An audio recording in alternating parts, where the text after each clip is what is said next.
سلام علیکم دوستان عزیز.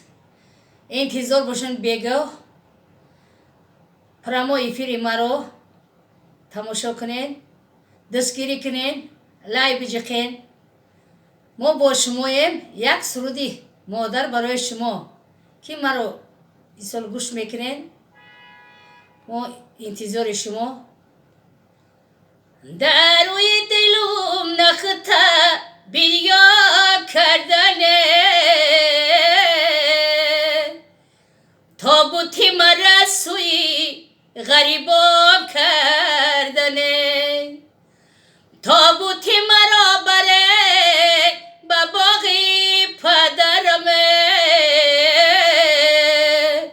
از خانه برآمدا چی به خبرم، تابوتی مرا بره به باغی پدرم،